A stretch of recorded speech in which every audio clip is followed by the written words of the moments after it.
നമ്മുടെ ക്ലാസ്സുകൾ മറ്റ് കഴിഞ്ഞ ക്ലാസ്സുകളിലെ തുടർച്ചയായിട്ടാണ് നമ്മൾ ഉദ്ദേശിക്കുന്നത്. കഴിഞ്ഞ ക്ലാസ്സിൽ നമ്മൾ ചർച്ച ചെയ്ത വിഷയങ്ങളെ കൂടെ ഇത്തവണ നമ്മൾ ചെറിയൊരു ഇന്നത്തെ മുതലുള്ള ക്ലാസ്സുകളിൽ ചെറിയൊരു മാറ്റം വരുത്തുന്നുണ്ട് ക്ലാസിന്റെ രൂപഘടനയ്ക്ക്. വെച്ച് കഴിഞ്ഞാല് ഒരു കുറഞ്ഞ ഭാഗം കണക്കും മറ്റ് ഭാഗം ഒരു ജനറൽ വിഷയവും ബാക്കി മൂന്നാമത്തെ ഭാഗം ചോദ്യോത്തരവും. അപ്പോൾ അങ്ങനെ ആ രീതിയിൽ പോകുമ്പോൾ ആ ആളുകൾക്ക് ഉണ്ടാവുന്ന ഒരു മുഷിപ്പ്, എന്താ പറയാ, നമ്മള് ഒരു കുറച്ചു നേരം എന്തെങ്കിലും ക്ലാസ്സൊക്കെ കേൾക്കും, പിന്നെ നമ്മളൊരു പാട്ടൊക്കെ കേട്ടാൽ ചോദ്യം പറഞ്ഞു എന്ന് പറഞ്ഞ പോലെ കുറച്ച് കണക്കും കുറച്ച് ജനറൽ വിഷയങ്ങളും പിന്നെ നമുക്ക് അതിന്റെ ചോദ്യോത്തര രൂപത്തിൽ ആണ് നമ്മൾ ഇനി ഉള്ള മുതലുള്ള ക്ലാസ്സുകൾ രൂപപ്പെടുത്തുന്നത്. കാരണം അങ്ങനെ കണക്ക് എന്തായാലും എഞ്ചിനീയറിംഗ് സിസ്റ്റം വന്നാൽ അതിന് കണക്ക് ഇല്ലാതെ കഴിയില്ല. അപ്പൊ അത് കുറച്ചൊരു ഭാഗം മനസ്സിലാക്കുമ്പോൾ അതിലൊരു വേറെ ഏറെ ഗുണം ഉണ്ട് എന്ന് തോന്നുന്നതാണ് ഇതിങ്ങനെ ചെയ്യുന്നത്. കാരണം ഞങ്ങളൊക്കെ പഠിച്ചപ്പോ വലിയ ലക്ഷങ്ങൾ മുടക്കി പഠിച്ചതാട്ടോ. അതൊക്കെയാണ് നിങ്ങളൊരു സിമ്പിൾ ആയിട്ട് പറഞ്ഞു തരുന്നത്. അങ്ങനെ വെറുതെ കിട്ടുന്നതാണെന്ന് വിചാരിക്കൊന്നും വേണ്ട. അപ്പൊ നിങ്ങളൊക്കെ ഇതിന് എന്താ ദുആ ചെയ്താൽ മാത്രം മതി. റബ്ബ് സുബ്ഹാനഹു വ തആല നമ്മുടെ ഈ സൽക്കർമ്മങ്ങളൊക്കെ സ്വീകരിക്കുന്ന രീതിയിലാക്കി മാറ്റട്ടെ. അപ്പോൾ ഏതായാലും അതിൽ മാത്രമേ പ്രതീക്ഷയുള്ളൂ, വേറൊരു പ്രതീക്ഷയിലുമല്ല നമ്മൾ ഇതൊന്നും ചെയ്യണതും. ഏതായാലും ഇന്നത്തെ കണക്കില് നമ്മൾ ഒരു തുടക്കം തന്നെ ചില ആളുകൾക്കൊക്കെ, വളരെയധികം ആളുകൾക്ക് ഇപ്പൊ നമ്മുടെ കഴിഞ്ഞ ആഴ്ചത്തെ ക്ലാസ്സിന് ശേഷം ഒരുപടി ആളുകൾ എന്നെ വിളിച്ച് പല തരത്തിലുള്ള സംശയങ്ങൾ ചോദിച്ച ഒരു സംശയം ആണ് ഈ ആളുകൾക്ക് ഏതെങ്കിലും ഒരു കുറഞ്ഞ സ്ഥലം കോൺക്രീറ്റ് ചെയ്യാനുണ്ടാവും. അപ്പോ അത്ര സ്ഥലത്തേക്ക് എത്ര സിമെന്റ്, എത്ര മിറ്റില്, എത്ര മണല് ഒക്കെ വേണം, അതിനെങ്ങനെ കണ്ടുപിടിക്കുക? അതിനിപ്പോ ഞാൻ ഒരാളോട് ചോദിച്ചാല്, ഒരു കോൺട്രാക്ടറോട് ചോദിച്ചാൽ ഒരളവ്, വേറെ ആളോട് ചോദിച്ചാൽ വേറെ അളവ്, ഈ മൂന്നാമത് വേറെ ആളോട് ചോദിച്ചാൽ മൂന്നാമത് വേറെ അളവ് കൂടെ എനിക്ക് തന്നത്. അപ്പൊ സത്യത്തിൽ ഇതിന്റെ സത്യം എന്താണ് എന്നാണ് എന്റെ ചോദ്യം. എന്നോട് ചോദിച്ച ചോദ്യം അതാണ്. അപ്പോഴാണ് ഞാൻ ഇത് അപ്പൊ ഇങ്ങനെ ഇത്തരത്തിലൊരു ക്ലാസ്സും കൂടെ നമ്മുടെ കൂട്ടത്തിൽ ഉൾപ്പെടുത്തുകയാണെങ്കിൽ കുറെ ഒരാളുകൾ എങ്കിലും അതിനെക്കുറിച്ചൊരു ബോധവാന്മാരാകുകയും അത് കുറച്ചൊക്കെ മനസ്സിലാക്കി വെക്കും എന്നുള്ള ആ നിലക്കാണ് നമ്മൾ എന്ത് ചെയ്യണത്, ഇന്ന് നമ്മൾ ഈ രൂപത്തിലേക്ക് ക്ലാസ്സിനെ മാറ്റാനുണ്ടായ സാഹചര്യ കാരണം. ഏതായാലും അപ്പോ ഒരു ഏരിയ, എത്ര ഏരിയോ നമ്മൾ അന്ന് കഴിഞ്ഞ ദിവസങ്ങളിൽ നമ്മൾ എങ്ങനെയാണ് ഏരിയ കാൽക്കുലേറ്റ് ചെയ്തതെന്ന് പറഞ്ഞു തന്നു. ഇത്ര ഏരിയ, ഇത്ര ക്യൂബിക് മീറ്റർ അല്ലെങ്കിൽ ഇത്ര ക്യൂബിക് ഫീറ്റ് എങ്ങനെയാണ് നമ്മൾ കണ്ടുപിടിക്കുന്നതെന്ന് കഴിഞ്ഞ ക്ലാസ്സിൽ നമ്മൾ സംസാരിച്ചിട്ടുണ്ടായിരുന്നു, നമ്മൾ ചർച്ചയിൽ വന്നിട്ടുണ്ടായിരുന്നു. അപ്പോൾ അത് വീണ്ടും ഒന്നും കൂടി റിപ്പീറ്റ് ചെയ്യുമ്പോൾ length width height into height, length into width into height, അല്ലെങ്കിൽ length into width into height, നീളം വീതി കനം. അപ്പൊ ഇത് ആ സംഭവം നീളം ഇൻറ്റു വീതി ഇൻറ്റു കനം. അപ്പൊ ഇങ്ങനെ നമ്മൾ ഗുണിച്ചാൽ നമ്മൾക്ക് കിട്ടുന്ന ഒരു ആൻസർ ഉണ്ടാകും. അങ്ങനെ കിട്ടാൽ നമുക്ക് ഗുണിച്ച് കിട്ടുന്ന ഒരു ആൻസർ ഉണ്ടാവും. ആ ആൻസറിനെ ഞാൻ പറയുന്ന രീതിയിലുള്ള ഒരു ഫോർമുലയിലേക്ക് മാറ്റി നമ്മൾ എഴുതിയാൽ, അല്ലെങ്കിൽ നമ്മൾ ആ രൂപത്തിലേക്ക് മാറ്റി എഴുതുമ്പോൾ കറക്റ്റായ ആൻസർ നമുക്ക് കിട്ടും. ഇതിൽ 1-2-3 കാര്യങ്ങൾ നമ്മൾ കാണാതെ പഠിച്ചു വെക്കണം. സാധാരണ ഒരു ബാഗ് സിമെന്റ് 50 കിലോ ഉണ്ടാകുക നിങ്ങൾക്ക് എല്ലാവർക്കും നല്ല അറിയാം. അതേപോലെ ഒരു ബാഗ് സിമെന്റ് എന്ന് പറഞ്ഞാൽ അതിന്റെ അളവ് 28.8 എന്താണ്, 28.8 പാർട്ട് ആണ് ഒരു എം ക്യൂബിന്റെ 28.8 പാർട്ടാണ് ഒരു ബാഗ് സിമെന്റ് ഉണ്ടാവുക. അപ്പൊ അതിന്റെ പാർട്ട് അങ്ങനെയാണ് കാണിക്കുക. അതേപോലെ ഒരു കോൺക്രീറ്റ്, നമ്മളൊരു എം ക്യൂബ് കോൺക്രീറ്റ് നമുക്ക് അനിവാര്യമാണെങ്കിൽ അത് 1.54 എം ക്യൂബ് വെറ്റ് ഫീറ്റ് ഉണ്ടെങ്കിൽ, വെറ്റ് കോൺക്രീറ്റ് ഉണ്ടെങ്കിൽ മാത്രമേ നമുക്ക് ഒരു എം ക്യൂബ് ഡ്രൈ കോൺക്രീറ്റ് ഉണ്ടാക്കാൻ പറ്റുള്ളൂ. ഇതിന്റെ ഒരു സാമാന്യ ഒരു നിയമമാണ്. അതായത് നമ്മൾ ആ കോൺക്രീറ്റ് വെള്ളമൊക്കെ ചേർത്തുണ്ടാക്കുന്ന പുറത്ത് കിടക്കുന്ന ആ സാധനം കോമ്പാക്ട് ചെയ്യാതെ ഉള്ള ആ കോൺക്രീറ്റ് അത് 1.54 എം ക്യൂബ് ഉണ്ടെങ്കിൽ മാത്രമേ നമുക്ക് ഒരു എം ക്യൂബ് ഡ്രൈ ആയിട്ടുള്ള നമ്മുടെ സ്ലാബിന്റെ മുകളിലൊക്കെ ഉറച്ചു കിടക്കുന്ന കോൺക്രീറ്റ് ഉണ്ടാക്കാൻ പറ്റുകയുള്ളൂ. അതാണ് ഇതിന്റെ ഒരു സിമ്പിളായ ഒരു രൂപം. അപ്പോ ഈ ഇത്രയും കോൺക്രീറ്റ് ഉണ്ടാക്കാൻ നമ്മൾ എന്താകണം, ഒരു ബാഗ് സിമെന്റ് വേണം. അതേപോലെ 0.44 ക്യൂബിക് മീറ്റർ എന്ത് വേണം, സാൻഡ് വേണം. 0.88 കുബിക് മീറ്റർ മിറ്റിൽ വേണം. ഇതാണ് ഇതിന്റെ ഒരു സിമ്പിൾ ആയ രൂപം. അത് കഴിഞ്ഞ് വേണമെങ്കിൽ നമുക്ക് ഒന്നും കൂടെ ഒരു മാറ്റി പറയുകയാണെങ്കിൽ, ഒരു m³ കോൺക്രീറ്റിന് 6.36 ബാഗ് സിമെന്റ് വേണം. അങ്ങനെ 6.36 ബാഗ് സിമെന്റ് വേണം. 0.44 കുബിക് മീറ്റർ മണൽ വേണം. പിന്നെ 0.88 കുബിക് മീറ്റർ എന്ത് വേണം? മിറ്റിൽ വേണം. വേറെ രൂപത്തിൽ പറഞ്ഞാല്, അതായത്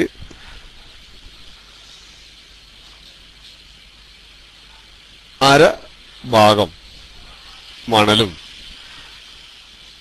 80-88% മിറ്റിലും. അപ്പൊ ഒരു കുബീക്കിനകത്തേക്ക് ഈ മിറ്റിന്റെയും അളവാണ് ഡയറക്റ്റ് ആയിട്ട് കാണിക്കുക. ബാക്കി വരുന്ന 0.12% മാത്രം എന്താവുള്ളൂ, ഈ മണലിന്റെ അംശം കൂടിയിട്ട് കാണുള്ളൂ. യഥാർത്ഥത്തിൽ എത്രയേ ഉള്ളൂ? ഒരു കുബീക്കിന് തന്നെ ഉണ്ടാവുള്ളൂ. പക്ഷെ കണക്കിൽ വരുമ്പോ ഈ സാധനം ഇങ്ങനെയാണ് ഉണ്ടാവുക. അപ്പൊ അവിടെ കണക്ക് കാണുമ്പോൾ എന്താകാൻ പാടില്ല, പേടിക്കാൻ പാടില്ല. കാരണം കണക്ക് കൂട്ടുമ്പോൾ കുറെ കൂടുതൽ വരും. അത് കൂടുതൽ വരുന്നതിന് കാരണം 1.54 m³ വെറ്റ് കോൺക്രീറ്റ് ഉണ്ടാക്കാനുള്ള അളവാണ് ഈ കണക്ക് കൂട്ടുമ്പോൾ കിട്ടുക. പക്ഷെ മറിച്ച് നമ്മൾ സെറ്റായി വരുമ്പോൾ അത് ഡ്രൈ കോൺക്രീറ്റ് ഈ 1³ തന്നെ ഉണ്ടാവുകയുള്ളൂ. അതെന്താണ്? അത് ഞാനൊരു സിംപിളീകരിച്ച് പറഞ്ഞതാണ്. ഇതിൽ എന്തായാലും നിങ്ങളുടെ ഫോർമുല ഒഴിവാക്കി മറ്റു വിഷയങ്ങളൊക്കെ ഒഴിവാക്കി അതിനൊക്കെ നമ്മൾ ഒഴിവാക്കിയിട്ട് എന്താക്കാണ്, നിങ്ങൾക്കൊരു മനസ്സിലാകുന്ന രൂപത്തിലേക്ക് അതിനെ മാറ്റിയതാണ്. പറഞ്ഞ രൂപം വാക്ക് മനസ്സിലായോ? അതായത് ഏകദേശം ഒരു 100 സ്ക്വയർ ഫീറ്റ് 4 ഇഞ്ച് കനത്തിൽ 100 സ്ക്വയർ ഫീറ്റ് കോൺക്രീറ്റ് ചെയ്യാൻ ഉള്ള സാധനത്തിന്റെ അളവാണ് ഇപ്പൊ ഞാൻ ഈ പറഞ്ഞത്. അപ്പൊ ഈ അളവ് കൊണ്ട് നിങ്ങൾക്ക് എന്താക്കാം, ഇനി 50 ഉണ്ടാക്കാൻ എത്ര ഉണ്ടാക്കാം, ഇനി 200 സ്ക്വയർ ഫീറ്റ് ഉണ്ടെങ്കിൽ എത്ര ഉണ്ടാക്കാം, ഇനി അതല്ല 300 സ്ക്വയർ ഫീറ്റ് ഉണ്ടെങ്കിൽ എത്ര നമുക്ക് ഉണ്ടാക്കാം എന്നുള്ള രൂപത്തിലേക്ക് ഈ ഇത്രയും വിഷയങ്ങൾ കാണാതെ പഠിച്ചു വെച്ചാൽ ഓർക്കാനായി. 6.36 അതായത് 6 ചാക്ക് സിമെന്റ്, ഒരു 0.5 ഫൂട്ട് മിറ്റില്, 0.88 ഫൂട്ട് മണല്, 0.88 ഫൂട്ട് മിറ്റില്, ഇത്രേ വേണ്ടു. അപ്പൊ ആ ഒരു വിഷയം നമുക്ക് കുറച്ച് പഠിച്ചാല് കറക്റ്റായി എന്തായി ഈ സംഭവത്തില് നമ്മുടെ ഒരു ഇതിന്റെ ധാരണ മനസ്സിലായി. അത് 1:2:4 എന്നുള്ള അനുപാതത്തിൽ നമ്മൾ കൂട്ടുകയാണെങ്കിലാണ്. ഇനി അതല്ല, നമ്മൾ 1:2:4 എന്ന് മാറ്റി അതിന് പകരം 1:4:8 എന്ന് കണക്കാണെങ്കിൽ അവിടെ നമുക്ക് എന്ത് സംഭവിക്കും? അവിടെ മിറ്റിലിന്റെ അളവ് വ്യത്യാസം വരും, മണലിന്റെ അളവ് വ്യത്യാസം വരും, ഡബിൾ ആവും. ആ സ്ഥാനത്ത് സിമെന്റിന്റെ അളവ് എന്ത് ചെയ്യും? കുറയും. അത്രേ ഉള്ളൂ. അപ്പൊ അതൊരു സിമ്പിൾ ഫോർമുല രീതിയാണ്. ആ രീതിയിൽ അപ്പൊ നമുക്ക് എന്ത് ചെയ്യാം? ഇനിയിപ്പോ നിലം കോൺക്രീറ്റ് ചെയ്യാം. ആളുകൾക്ക് നിലം കോൺക്രീറ്റ് ചെയ്യുന്ന പണിയാണ്. അപ്പൊ ആ നിലം കോൺക്രീറ്റ് ചെയ്യുകയാണെങ്കിൽ എത്ര സിമെന്റ് വരും? സിമ്പിൾ കണക്കായി. ഇനി അതല്ല, വേറെ എന്തെങ്കിലും നമുക്ക് കോൺക്രീറ്റ് ചെയ്യണം, കുറച്ച് സ്ട്രോങ്ങിലുള്ള കോൺക്രീറ്റ് ആണ്, അപ്പൊ അതിന് PCC ആയിട്ട് ചെയ്യണത്, അതിനും നമുക്ക് എന്താക്കാം, ഈ ഒരു ബേസ് വെച്ചിട്ട് ജസ്റ്റ് മനസ്സിൽ കണക്ക് കൂട്ടി നിങ്ങൾക്ക് മനസ്സിലാക്കാം. അതെന്ത് ചെയ്യണ്ട, ആരെയും കോൺട്രാക്ടർമാരെ കയ്യും കാലം പിടിച്ചിട്ട് സമയം കളയേണ്ട കാര്യം ഇല്ല. അപ്പൊ എന്നുവെച്ചാല് ഇത്തരത്തിലൊക്കെ ആളുകള് കണക്ക് കൂട്ടി പഠിച്ചിട്ടൊന്നും ആയിരിക്കുകയില്ല നിങ്ങളോട് സംസാരിക്കണത്. അതൊക്കെ ഒരു കാലങ്ങളുടെ എക്സ്പീരിയൻസ് വെച്ചിട്ട് ഒറ്റ കണക്ക് ഒറ്റ പറച്ചിലാണ്. അപ്പൊ ആ പറച്ചിലാണ് എന്താകുന്നത്, 3 കോൺട്രാക്ടർമാര് പറയുമ്പോ 4 അളവിലായി വരുന്നതിന് കാരണം.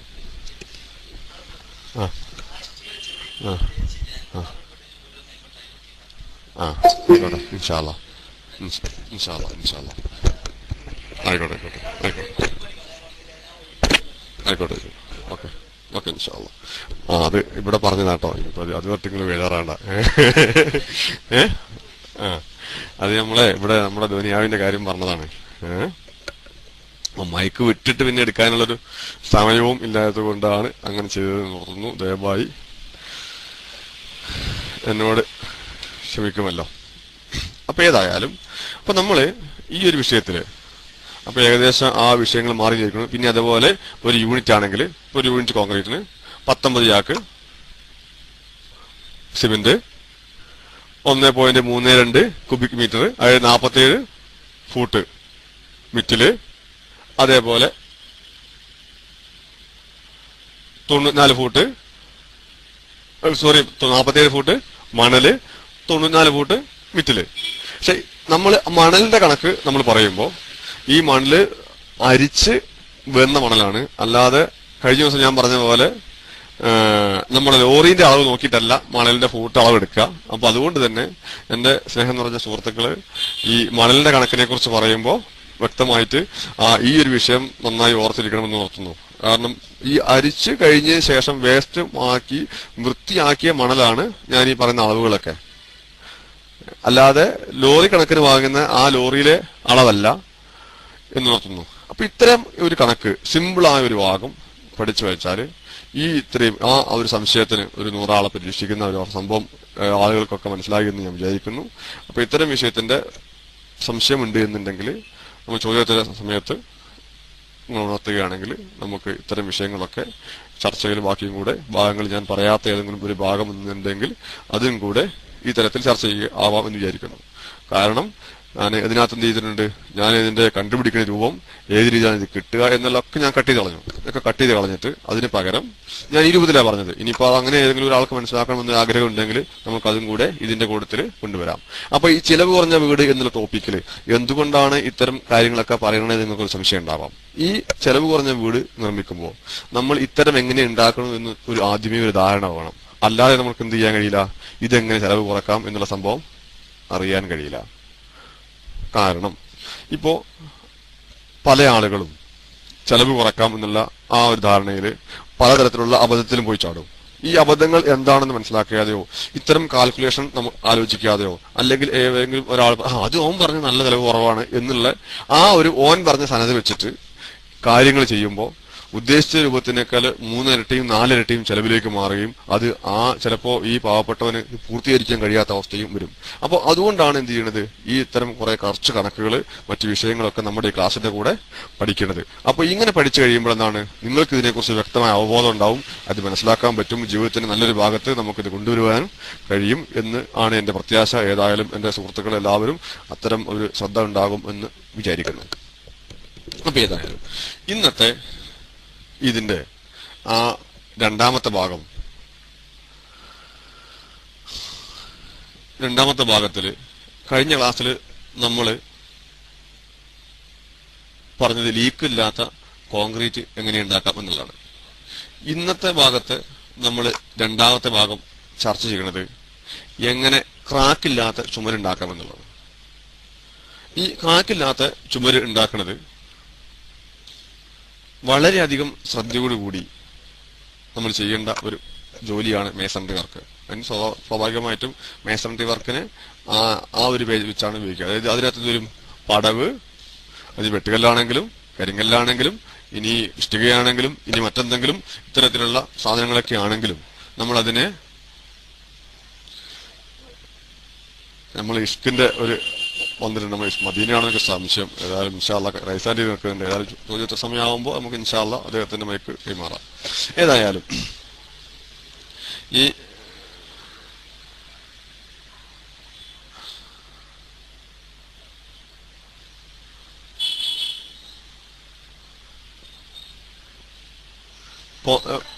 വാളിന്റെ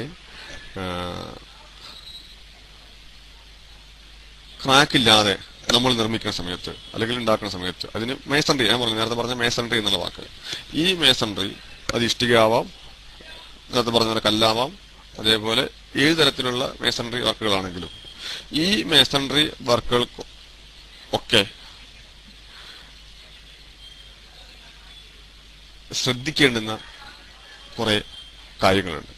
അപ്പൊ ഇത്തരം കാര്യങ്ങൾ നമ്മൾ ശ്രദ്ധിക്കാതെ വരികയും ഈ ശ്രദ്ധ ചെലുത്താതെ ജോലിക്കാരനാവുകയും ചെയ്യുമ്പോൾ ആണെന്താവുന്നത്, നമ്മുടെ ഈ ചുമരുകളിൽ അധിക സ്ഥലങ്ങളിലും വിള്ളലുകൾ ഉണ്ടാവും, ചിലപ്പോൾ ബലക്ഷയം തന്നെ ഉണ്ടാവാം, അതുപോലെ ബിൽഡിംഗ് ഇടിഞ്ഞു പോകാം.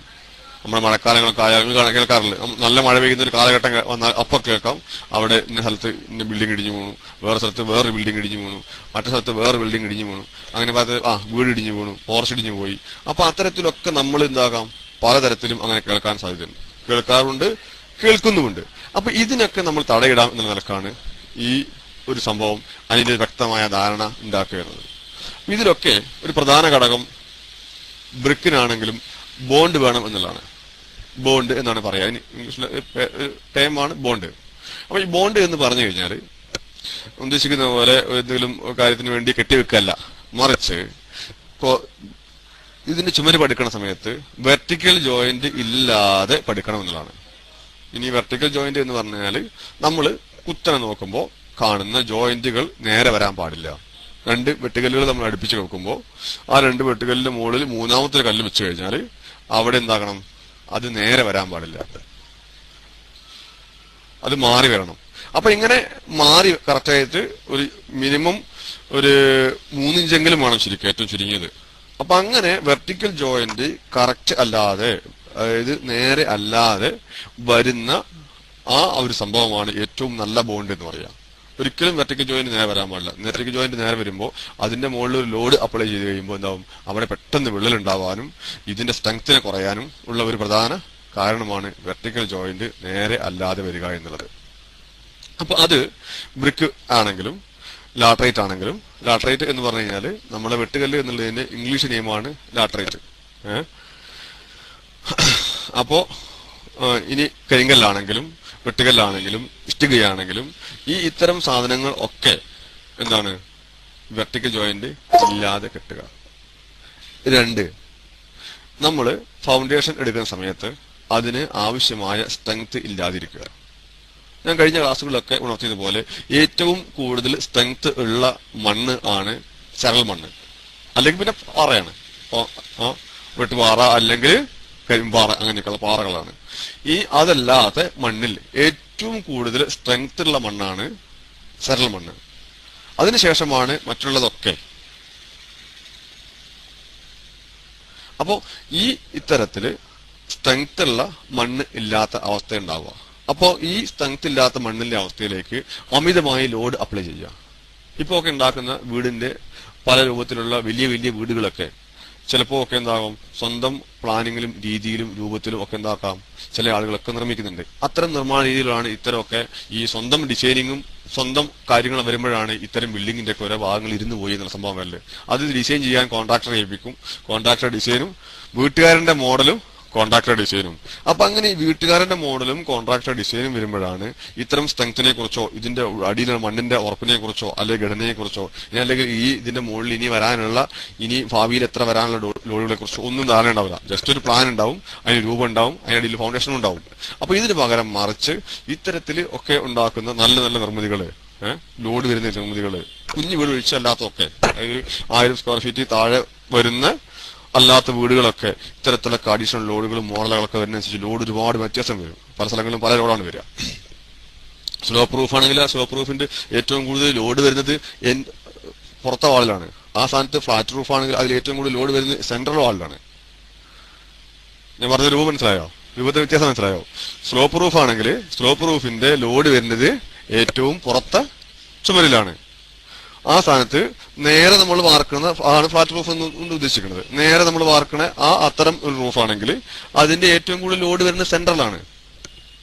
അപ്പൊ ഇത് കണക്കൂട്ടാതെയാണ് നമ്മൾ എന്താക്കുന്നത്, ബിൽഡിംഗ് ഉണ്ടാക്കേണ്ടി വരുമ്പോൾ അല്ലെങ്കിൽ ഉണ്ടാക്കി വരുമ്പോഴാണ് എന്ത് ചെയ്യുന്നത്, ഓരോ ഭാഗങ്ങളൊക്കെ ഇടിഞ്ഞു പോവുക, പൊട്ടിപ്പൊടിഞ്ഞു പോവുക, അങ്ങനെയൊക്കെ വരുന്നത്. അപ്പോൾ ഇതുകൊണ്ട് ലോഡ് കാൽക്കുലേഷൻ ചെയ്യാതെ ഉണ്ടാവുന്ന ഫൗണ്ടേഷൻ നിർമ്മാണം ഒന്ന്.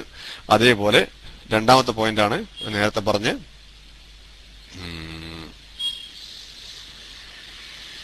മണ്ണിന്റെ ഉറപ്പ് നോക്കാതെ, സ്ട്രെങ്ത് നോക്കാതെ അതിന്റെ സ്ട്രക്ചർ ഘടന ഉണ്ടാക്കുക. മൂന്നാമത്തത്, ചില നിർമ്മാണ രീതി ഒക്കെ ഉണ്ടാവുക വലിയ മലയൊക്കെ ഇടിച്ച് ലെവൽ ചെയ്തിട്ട് ആയിരിക്കും ഉണ്ടാവുക. ഈ വലിയ മലയൊക്കെ ഇടിച്ച് ലെവൽ ചെയ്ത് കഴിയുമ്പോൾ അതിന് ആഴത്തിലുള്ള ഫൗണ്ടേഷൻ ആവശ്യമായി വരും. അപ്പൊ ഈ ആഴത്തിലുള്ള ഫൗണ്ടേഷനിലേക്ക് ചിലപ്പോൾ എന്താക്കൂല, അവിടെ കീറി എത്താൻ കഴിയില്ല.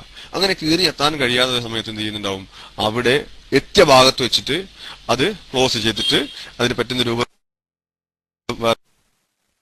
ഇട്ടിട്ട് ആണ് ഇതുണ്ടാക്കുക. അപ്പൊ അങ്ങനെ ചെയ്യുന്ന സമയം അതിനെ ഒഴിവാക്കി വേറെ രൂപത്തിലേക്ക് ആ സംഭവങ്ങളെ കൊണ്ടുവരിക. അപ്പോ ഒന്നുകിൽ അടിയിൽ നിന്ന് നേരത്തെ ഡിസൈൻ ഇട്ടിട്ട് അതിനടിയിൽ വേണ്ട ഫൗണ്ടേഷൻ എടുത്ത് ലോഡ് ചെയ്ത് കൊണ്ടുവരിക. അപ്പൊ ഇങ്ങനെ കൊണ്ടുവരാതെ മണ്ണ് ഫില്ല് ചെയ്തതിനു ശേഷമാണ് ഈ ഫൗണ്ടേഷൻ കെട്ടിയിട്ടുണ്ടാവുക. അപ്പൊ അങ്ങനെ വരുമ്പോൾ എന്താവും, എന്റെ ചുവട്ടുന്ന മണ്ണ് എങ്ങനെയെങ്കിലും രീതിയിൽ ഒലിച്ചു പോകും.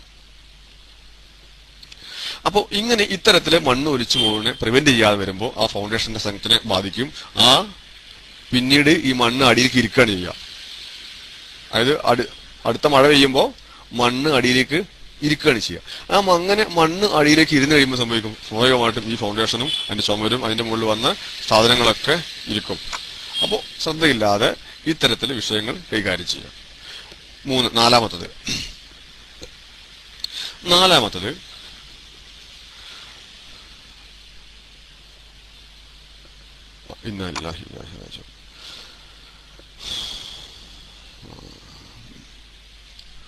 അപ്പോ എൻ അബ്ദുറഹ്മാൻ കുഞ്ഞിമംഗലം അവര് അല്പം മുമ്പ് വഫാത്തായി എന്നാണ് നമ്മുടെ പ്രിയപ്പെട്ട ജാരകണ്ടി അറിയിച്ചിരിക്കുന്നത്. അപ്പൊ എല്ലാവരും ദുആയിൽ ഉൾപ്പെടുത്തണം. നമ്മുടെ റേഡിയോ പ്രേക്ഷകർക്ക് വേണ്ടിയാണ് ഞാൻ നടത്തിയത് എന്ന് അറിയിക്കുന്നു.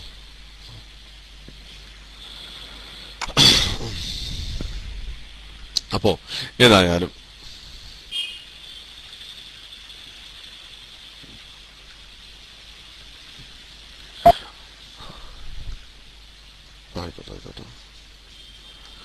നമ്മുടെ SGB സ്ഥിരം പ്രേക്ഷകനായ അബ്ദുൽ ഗഫാർ CBയുടെ വന്യപിതാവ് എൻ അബ്ദുറഹ്മാൻ കുഞ്ഞിമംഗലം അല്പം മുമ്പ് വഫാത്തായി. ആ പരേതിനു വേണ്ടി മയ്യത്ത് നിസ്കരിക്കാനും പരലോക ഗുണത്തിനു വേണ്ടി ദുആ ചെയ്യാനും സ്നേഹപൂർവ്വം ഉണർത്തുന്നു. ഇത് റേഡിയോ ശ്രോതാക്കൾക്ക് വേണ്ടിയാണ് പറഞ്ഞത്. ചില ആളുകളുണ്ടാവും ഇത് ടെസ്റ്റ് ഒന്നും നോക്കാതെ ഇങ്ങനെ ചെവി ഇത് വെച്ച് കേൾക്കുന്ന ആളുകളും. അപ്പൊ അവർക്കൊക്കെ എന്താവും, ഇതൊരു സഹായമാവും എന്ന് വിചാരിക്കുന്നു. ഏതായാലും അദ്ദേഹത്തിന് നിങ്ങളെല്ലാവരും ദുആയിൽ ഉൾപ്പെടുത്തണം. നമ്മളും ഒക്കെ എന്താകാനുള്ളതാണ്, ഈ രൂപത്തില് ആകാനുള്ള ആളുകളാണ് എന്ന് നോക്കുന്നു.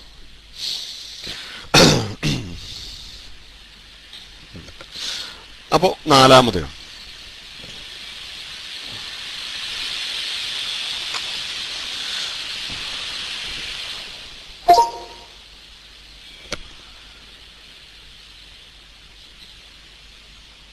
നിർമ്മാണ സമയത്ത് ഏതെങ്കിലും ഒരു ഭാഗത്തെ ലോഡ് നമ്മൾ വരുന്നത് കാൽക്കുലേറ്റ് ചെയ്യാതെ ഏതെങ്കിലും ഒരു ഭാഗം പൊളിച്ചു മാറ്റാം.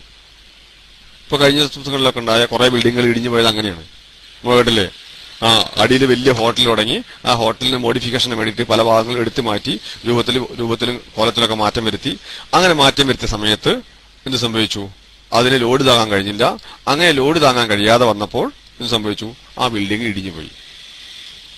അങ്ങനെ ഇതേപോലെ ആണ് എന്താണെന്ന് ബിൽഡിങ്ങുകൾക്കൊക്കെ പലതരത്തിലുള്ള ക്രാക്കുകൾ വിഷയങ്ങള് ഒക്കെ ഉണ്ടാകുക. പിന്നെയാണ് നമ്മൾ ഇതൊന്നും അല്ലാതൊരു സംഭവമുണ്ട്. ഇതൊന്നും ഇല്ലാതെ ക്രാക്ക് വരും. അതിന് പറയുക ഹെയർ ക്രാക്ക് എന്നാ പറയാ ഹെയർ ക്രാക്ക്. ടെക്നിക്കൽ ടൈംസിന് ഹെയർ ക്രാക്ക് എന്നാ പറയാ. ചുമരുകൾ കാണാം, ഈ നമ്മുടെ കോൺക്രീറ്റ് ഫില്ലറൊക്കെ വെച്ചിട്ട് ബിൽഡിംഗ് ഉണ്ടാക്കണ അതിന് കാണാം ഒരു ക്രാക്ക് കൂടുതലായി കാണാം. അത് പ്രത്യേകിച്ച് വെട്ടുകല്ല് വെച്ച് ചുമര് കെട്ടുമ്പോഴാണ് കൂടുതൽ ഉണ്ടാവുക. അതേപോലെ നമ്മുടെ ചുമരിൽ കാണാം, കോൺക്രീറ്റ് ഒന്നും കെട്ട അല്ലാതെ തന്നെ സാധാരണ ഉണ്ടാക്കുന്ന വീടിന്റെ ചുമരുകളിൽ കാണാം ഇത്തരത്തിൽ ഒരു ക്രാക്ക്. അതിന് പറയുന്ന പേരാണ് ഹെയർ ക്രാക്ക്. അപ്പൊ ഈ ക്രാക്കുകൾ ഉണ്ടാകുന്നത് ഈ തരത്തില് ബിൽഡിങ്ങിന്റെ നമ്മള് പണിയെടുക്കുന്ന ഭാഗത്തിന്റെ മോശം കൊണ്ടല്ല, മറിച്ച് അതുമായിട്ട് ബന്ധപ്പെട്ട് നമ്മുടെ കാലാവസ്ഥയാണ്. നമ്മുടെ നാട്ടിലെ കാലാവസ്ഥ നല്ല കാലങ്ങളിൽ ഒരു കാലം നല്ല കുറെ കാലം ചൂടും അതേപോലെ കുറെ കാലം തണുപ്പുമാണ്. അല്ലെങ്കിൽ പകല് മുഴുവൻ നല്ല ചൂടും രാത്രിയാകുമ്പോൾ തണുക്കുകയും ചെയ്യും. അപ്പൊ ഇങ്ങനെ പകല് മുഴുവൻ ചൂടാവുമ്പോ ഒന്നുകിൽ ഈ വസ്തു വികസിക്കും അല്ലെങ്കിൽ ചുരുങ്ങും. കമ്പിയൊക്കെ എന്ത് ചെയ്യാ? വികസിക്കുകയാണ് ചെയ്യുക. മറിച്ച് വെട്ടുകല്ലൊക്കെ ചുരുങ്ങാണ് ചെയ്യുക. അപ്പൊ അങ്ങനെ രണ്ട് മെറ്റീരിയൽസ് ഇങ്ങനെ സംഭവിക്കും, ഒന്ന് ചുരുങ്ങുകയും ഒന്ന് വികസിക്കുകയും. ഈ തരത്തിലുള്ള ആ ഒരു വ്യതിയാനം വരുമ്പോ അപ്പൊ കുറച്ചു കാലം ചുരുങ്ങിയും വികസിക്കും, ചുരുങ്ങും. അങ്ങനെ ഇത്തരത്തിൽ നിന്ന് കഴിയുമ്പോൾ അതിനെ പ്രിവെന്റ് ചെയ്യാൻ തീരുന്നില്ല, ഈ ബിൽഡിങ്ങിന്റെ വലിപ്പത്തിന് കഴിയുന്നില്ല, അല്ലെങ്കിൽ അവിടെ ഉദ്ദേശിച്ച മെറ്റീരിയൽസിന് കഴിയില്ല. അപ്പൊ അങ്ങനെ വരുമ്പോൾ എന്താവും? ഓട്ടോമാറ്റിക്കായിട്ട് അവിടെ ക്രാക്ക് ഉണ്ടാവും. വലിയ വലിയ ബിൽഡിങ്ങുകളൊക്കെ നമ്മൾ ഉണ്ടാക്കുന്ന സമയത്ത് ഏകദേശം ഒരു 30 മീറ്റർ കൂടുമ്പോ ഒരു 1.5 ഇഞ്ച് അല്ലെങ്കിൽ 2 ഇഞ്ച് വരെ ഗ്യാപ്പ് ഇടും. കാരണം ഈ ബിൽഡിങ്ങിന്റെ എക്സ്പാൻഷൻ ഒഴിവാക്കാനാണ്. 8 മീറ്റർ വീതി അല്ലെങ്കിൽ 6 മീറ്റർ ഒക്കെ വീതിയിലുള്ള നീളം ഇങ്ങനെ 30 മീറ്റർ മേലെയാന്ന് വെച്ചോ, 40 മീറ്റർ 50 മീറ്റർ ഒക്കെ അങ്ങനെയൊക്കെ ആണെങ്കിൽ അതിന് എന്ത് ചെയ്യും? അതിന് ഒരു 30 മീറ്റർ കഴിയുമ്പോൾ ഒരു ഇന്റർവെൽ കൊടുത്തിട്ട് അവിടെ അടി മുതൽ മേലെ വരെ എത്ര ഹൈറ്റിലെ ബിൽഡിംഗ് ആണെങ്കിലും ആ അത്രയും ഹൈറ്റ് ബിൽഡിങ്ങിന് വരെ എന്ത് ചെയ്യും? ഒരു ക്രാക്ക് കൊടുക്കും. അപ്പൊ ഒരു വിടവ്. അതൊക്കെ ഗൾഫിലെ ബിൽഡിങ്ങുകളും ഉണ്ട്. പക്ഷെ അതെന്താകുന്നില്ല, അതവിടെ നമ്മൾ പുട്ടിയിട്ട് അല്ലെങ്കിൽ മറ്റെന്തെങ്കിലും സാധനം വെച്ചിട്ട് അടയ്ക്കുകയാണ് ചെയ്യുക. ബോർഡൊക്കെ വെച്ച് അടച്ച, അല്ലെങ്കിൽ കാശ് സിലിക്കേറ്റ് ബോർഡോ അല്ലെങ്കിൽ ജിപ്സം ബോർഡോ അങ്ങനെ അത്തരത്തിൽ ബോർഡൊക്കെ വെച്ച് പുട്ടൊക്കെ ഇട്ട് കഴിഞ്ഞാൽ എന്താ പിന്നെ നിങ്ങൾക്ക് കാണാൻ കഴിയില്ല. അത് കോൺക്രീറ്റിലുള്ള ഭാഗത്ത് മാത്രമേ ഉണ്ടാവുള്ളൂ. കോൺക്രീറ്റായിട്ട് ബന്ധപ്പെട്ട വസ്തുക്കളുള്ള സ്ഥലങ്ങളിൽ മാത്രമാണ് എന്തുണ്ടാവുക, ഈ ഇത്തരം ക്രാക്ക് ഉണ്ടാവുക. അല്ലാതെ എന്താ അതിന് ജോയിന്റൊക്കെ അപ്പുറത്തും പുറത്തൊക്കെ ഉള്ളത് കൊണ്ട് അതിന്, അതായത് ഇത്തരം മെറ്റീരിയൽസിൽ കൂടുതലായിട്ട് ആക്ട് ചെയ്യാത്തതുകൊണ്ടും ചൂടിന് ആക്ട് ചെയ്യാത്തതുകൊണ്ടും സംഭവിക്കില്ല, ഈ ഇത്തരം വിള്ളലുകൾ ആ ഭാഗങ്ങൾ കാണാതെ പോവുകയാണ് ഉണ്ടാവുക.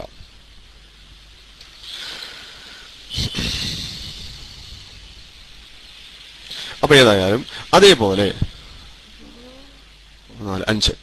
അഞ്ചാമത്തെ പോയിന്റ്, ഈ ക്രാക്ക് ഉണ്ടാവുന്നത് ഒന്ന് ഞാൻ നേരത്തെ പറഞ്ഞില്ലേ, കോൺക്രീറ്റ് ഫില്ലർ ഉണ്ടാകുന്ന സമയത്ത് അവിടെ ആ ഫില്ലറിന്റെ സൈഡിൽ അതിന് നമ്മൾക്ക് ക്രാക്കിന് ഒഴിവാക്കാൻ നമുക്ക് ചെയ്യാൻ പറ്റുന്ന സിമ്പിളായ ഒരു പരിപാടി, ആ ക്രാക്ക് ഉള്ള ഭാഗത്ത് കാണാതിരിക്കാൻ മാത്രമേ ചെയ്യാൻ കഴിയൂ. കാരണം അതിവിടെ തീരെ മാറ്റാൻ കഴിയില്ല. തീരെ മാറ്റണം എന്നുണ്ടെങ്കിൽ, തീരെ ഇല്ലാതിരിക്കണമെന്നുണ്ടെങ്കിൽ എന്ത് ചെയ്യണം, സാധാരണ വീട് നിർമ്മാണക്കാരനാണെങ്കിൽ കുറച്ചു കാലം പടമൊക്കെ ചെയ്ത് വാർപ്പൊക്കെ കഴിഞ്ഞിട്ട് അവിടെ ഇടുക, അന്നതിന് ശേഷം തേക്കുക ഒരു കുറച്ചു കാലം, ഒരു 4-5 മാസക്കാലം. അതേപോലെ വേറൊരു കൂട്ടരാണ്, നേരത്തെ പറയാൻ വിട്ടുപോയൊരു പോയിന്റാണ്, വേറൊരു ആളുകളാണ് വേറൊരു കൂട്ടരാണ് എന്താണ്, വീടുണ്ടാക്കിയാൽ അവർക്ക് ഒരു നില വാർത്താൽ അതിന്റെ വാർപ്പ് കുത്തുപൊളിക്കുന്നതിന് മുമ്പ് തന്നെ മേലേക്ക് ഉണ്ടാക്കണം. അത് അവരുടെ മനസ്സിലെ തിരക്കുകൊണ്ടാണ്. പക്ഷെ ആ ഒരു തിരക്ക് ഏറ്റവും ചുരുങ്ങിയത് ഒരു 30 ദിവസം കഴിഞ്ഞതിന് ശേഷം മാത്രമേ എന്തുണ്ടാവാൻ പാടുള്ളൂ, ഇതിന് മുകളിൽ അടുത്ത ലോഡ് കയറ്റാൻ പാടുള്ളൂ. 30 ദിവസം കുറഞ്ഞത് കഴിഞ്ഞ ശേഷം ലോഡൊക്കെ മാറ്റാൻ പാടുള്ളൂ. ഇപ്പൊ നമ്മുടെ നാട്ടിൽ അങ്ങനെയല്ല. അങ്ങനെ വല്ലാതെ വരുമ്പോ ആ ബിൽഡിങ്ങിന്റെ സ്ട്രെങ്ത്തിനെ കാര്യമായി ബാധിക്കുകയും ഈ കമ്പിക്ക് ഇരോഗേഷൻ ഉണ്ടാവുകയും, കമ്പി ഇങ്ങനെ വേറെ ഇങ്ങനെ വളഞ്ഞു പോകും.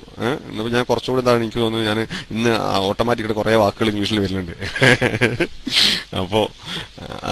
അപ്പൊ അങ്ങനെ എന്താ അറിയില്ല, എന്നങ്ങനെ വരുന്നുണ്ട്. സാധാരണ ഞാനതൊക്കെ അങ്ങനെ പരമാവധി ഒഴിവാക്കി പോകും, എന്താണെന്ന് അറിയില്ല. ഏതായാലും അത് ഇതാണെങ്കിൽ പറയണം കേട്ടോ, മാറ്റം വരുത്തണമെങ്കിൽ പറയണം അങ്ങനെ ഏതായാലും. അപ്പൊ അത് അങ്ങനെ ആ ആറ് എന്താവും, ബെൻഡാവും. അപ്പൊ ഈ ബെൻഡാവും നമ്മൾ അപ്പം അറിഞ്ഞിട്ടുണ്ടാവില്ല. കാരണം സ്ലാബ് ബെൻഡായ കഥ നമ്മൾ അപ്പം അറിയില്ല. പിന്നീട് തേക്കുന്ന സമയത്ത് അല്ലെങ്കിൽ മറ്റെന്തെങ്കിലും നല്ല മോഡിഫിക്കേഷൻ വർക്ക് ചെയ്യുന്ന സമയത്തായിരിക്കും ഈ വിഷയങ്ങളൊക്കെ അവിടെ അറിയാം. ഇനി തേപ്പാരും എന്താക്കൂല, പറയൂല. കാരണം താഴെ നോക്കിയാൽ നമുക്ക് അറിയാൻ കഴിയില്ല. സ്ലാബ് തൂങ്ങിപ്പോയത് ഒരിക്കലും നിലത്ത് നോക്കിയാൽ ഒരു സാധാരണക്കാരന് അറിയാൻ കഴിയില്ല. അല്ലെങ്കിൽ അത്രയും വിദഗ്ധമായ വ്യക്തിക്ക് അറിയണമെന്ന് മാത്രം നോക്കിയാലേ അറിയുള്ളൂ സ്ലാബ് തൂങ്ങിയിട്ടുണ്ടോ ഇല്ലയോ ഉണ്ട്. കാരണം അതിന്റെ 4 ഭാഗവും വാട്ടർ ലെവലാവുകയും സെൻട്രൽ ഭാഗം കുറച്ച് തൂങ്ങി, ഒരു 1 ഇഞ്ചോ 1.5 ഇഞ്ചോ 2 ഇഞ്ചോ തൂങ്ങി അറിയാനല്ല, മനസ്സിലാക്കാൻ കഴിയില്ല. സാധാരണക്കാരന് മനസ്സിലാക്കാൻ തന്നെ കഴിയില്ല. എത്രയ്ക്ക് നല്ല വിദഗ്ധമായ ഒരു വർക്കർ നോക്കിയത് മാത്രമേ നമുക്ക് മനസ്സിലാവും ഇത് സ്ലാബ് തൂങ്ങിയിട്ടുണ്ടല്ലോ എന്നുള്ള വിഷയം മനസ്സിലാക്കാൻ കഴിയുമെങ്കിൽ. അപ്പോൾ ഇത്തരത്തിൽ അറിയാതിരിക്കുകയും, അപ്പോൾ അത് തേപ്പ് ചെയ്യുന്ന എന്ത് ചെയ്യും, ഇവർ 4 ഭാഗവും കറക്റ്റ് അടിയിട്ടിട്ട് അത് തേച്ചിങ്ങ് വരും. തേച്ചു അതിന് സെൻട്രൽ ഭാഗത്ത് മുഴപ്പിച്ച തങ്ങി നിൽക്കുമ്പോൾ തന്നെ അങ്ങ് നിർത്തും. അങ്ങനെ നിർത്തിയിട്ടില്ല എന്താവും, തേക്കണോന് 4 ഭാഗത്തും കൂടുതൽ കട്ടി കൂട്ടി കയറ്റി അങ്ങനെ തേച്ച് വൃത്തിയാക്കിക്കൊണ്ട് ഒരുപാട് പണി വരും. അപ്പൊ വിചാരിക്കും ഈ പണിക്കാരൻ ഒന്നെങ്കിൽ മോശം വിചാരിക്കും, അല്ലെങ്കിൽ കാർ കൊടുത്താണ് നഷ്ടം വരും സംഭവിക്കാൻ ചെയ്യും. അത് രണ്ടും ഒഴിവാക്കാനാണ് എന്ത് ചെയ്യുക, ആ വളവ് വളഞ്ഞ പോലെ തന്നെ നിൽക്കും. മുകളില് കോൺക്രീറ്റ് ചെയ്യണ അല്ലെങ്കിൽ ഫ്ലോർ ഇടുന്ന സമയത്തായിരിക്കും പിന്നീട് ഇത് ശ്രദ്ധയപ്പെടുക. അപ്പൊ അന്ന് ഇത് തൂങ്ങിയ ഒന്നും അവർ അപ്പോഴും പറയൂല. അത് ചെറിയൊരു ലെവൽ വ്യത്യാസം ഉണ്ടെന്ന് പറയും. കാരണം ഇത് കരാറുകാർ ചിലപ്പോൾ ഇവർക്ക് പരിചയമുള്ള ആളാവും. അപ്പൊ ഇനി വേണ്ട, ഇനി നമ്മളെ വർത്താനം കൊണ്ട് കരാറുകാരന് പാര വേണ്ട എന്നുള്ള നിലക്ക് ഒഴിവാക്കി പോകുന്ന ആളുകളും മിണ്ടാതെയും പോകും.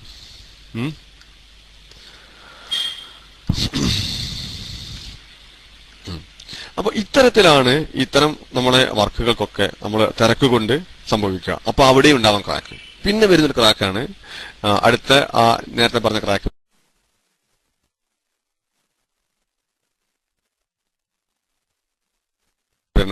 വയറിങ് ചെയ്യുന്ന സ്ഥലത്ത് നമ്മൾ മുമ്പത്ത് ആ വയറിങ്ങിലേക്ക് ആവശ്യമായ പോയിന്റ് വയറിക്ക് വെക്കും. അപ്പൊ ഈ ഇട്ട് വെക്കുന്ന പൈപ്പുകള്, ആ പൈപ്പിനുള്ളിൽ കൂടെയാണ് എന്ത് ചെയ്യുക, പിന്നീട് വയറിങ് വലിക്കുന്ന സമയത്ത് വയർ നമ്മൾ കൊണ്ടുപോകുക. അപ്പൊ ഈ വയർ കൊണ്ടുപോകുമ്പോൾ പൈപ്പും കൊണ്ടുപോയിട്ടുണ്ടാവും. ഈ പൈപ്പിന്റെ ചുവട്ടിൽ കവറിങ് തീരെ ഉണ്ടാവില്ല, കോൺക്രീറ്റിന്റെ കവറിങ് തീരെ ഉണ്ടാവില്ല. ഈ പൈപ്പിന്റെ ഉൾഭാഗം ഓട്ടയായിരിക്കും. അപ്പൊ അവിടേക്ക് എന്താവും, നമ്മൾ ചൂട് പിടിച്ച വായു അവിടെ കയറി നിൽക്കും. അപ്പൊ ഈ പൈപ്പ് ഓട്ടോമാറ്റിക്കായിട്ട് വികസിക്കും. തേപ്പിന് കട്ടി കുറച്ചുണ്ടാവുള്ളൂ അവിടെ. അപ്പൊ ആ വികസിച്ചിട്ട് അവിടെ വരികയാണ് എന്താണ്, ആ വികാസവും ചുരുങ്ങലും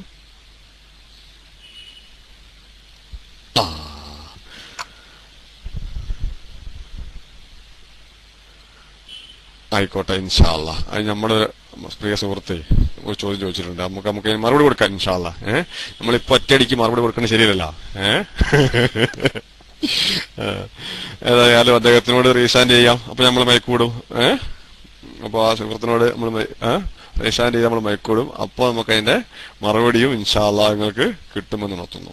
അപ്പൊ എന്റെ സ്നേഹം നിറഞ്ഞ സുഹൃത്തുക്കൾക്ക് റൈസ് ഹാൻഡ് ചെയ്യാം. റൈസ് ഹാൻഡ് ചെയ്താൽ അതിന്റെ എല്ലാവർക്കും സംശയമുള്ള നമ്മുടെ ഈ പറഞ്ഞ ഭാഗത്ത്, ഇനി അതല്ലാതെ ബിൽഡിങ്ങുമായിട്ട് സംബന്ധിച്ച് വീട് നിർമ്മാണവുമായി സംബന്ധിച്ച് സംശയമുള്ള ആളുകൾക്കൊക്കെ റൈസ് ഹാൻഡ് ചെയ്താൽ നമ്മൾ മൈക്കോടും. ഇൻഷാ അല്ലാഹ് നമുക്ക് സംശയ നിവാരണം എന്നുള്ള സംഭവത്തിലേക്ക് നമുക്ക് കിടക്കാം. അപ്പോ ഞാൻ നേരത്തെ പറഞ്ഞ ഒരു പോയിന്റും കൂടി അവസാനിപ്പിച്ചിട്ട് മൈക്കോടാം.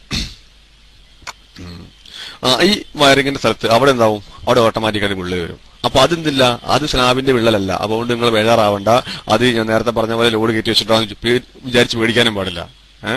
അപ്പൊ അതല്ലാതെ അത് സ്ലാബിന് തന്നെ സ്വാഭാവികമായിട്ടും വരുന്ന വിള്ളലാണ്. അപ്പൊ ഇതിനെ ഒഴിവാക്കണം എന്നുണ്ടെങ്കിൽ എന്ത് ചെയ്യണം, ഈ കമ്പിയുടെ അടിയിൽ കൂടെയാണ് എന്ത് ചെയ്യുക, നമ്മൾ ഈ പൈപ്പ് ഇടുക, വയറിങ്ങിന്റെ പൈപ്പ് ഇടുക. ആ കമ്പിന്റെ ഏറ്റവും അടിയിൽ കൂടി ഇടുന്നതിന് പകരം മറിച്ച് കമ്പിന്റെ മുകളിൽ കൂടി ഇടുക. അപ്പൊ മുകളത്തെ റൂഫിൽ കത്തി പോകുന്നില്ല. മുകളിൽ കൂടി ഇട്ട് കഴിഞ്ഞാൽ എന്ത് സംഭവിക്കും, ആ കമ്പിന്റെ, അതായത് കമ്പി നമ്മൾ കിട്ടുന്നത് 2 ലെയർ ആയിട്ടാണ്. താഴത്തെ 1 ലെയറും 1 മേലത്തെ ലെയറും. അതിന് സെന്റർ ഭാഗത്ത് എന്താവും, ഒരു ലെയറും ഉണ്ടാവും.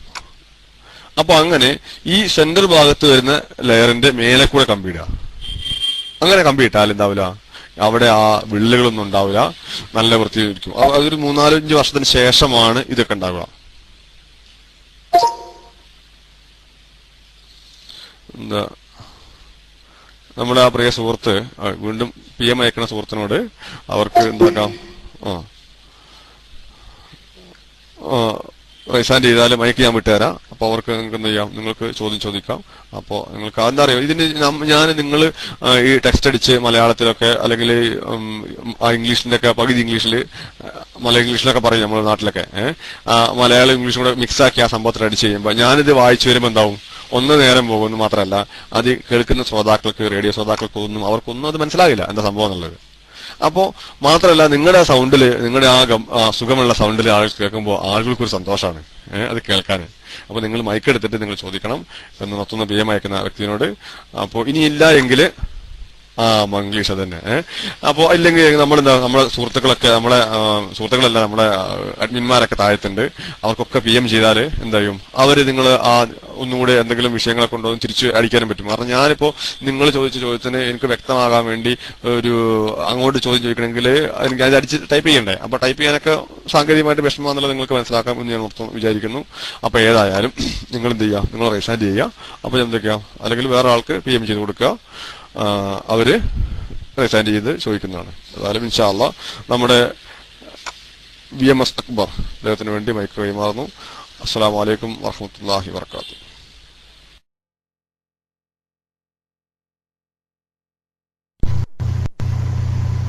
വഅലൈക്കും അസ്സലാം വറഹ്മത്തുള്ളാഹി വബറകാതുഹു. അസ്സലാമു അലൈക്കും വറഹ്മത്തുള്ളാഹി വബറകാതുഹു.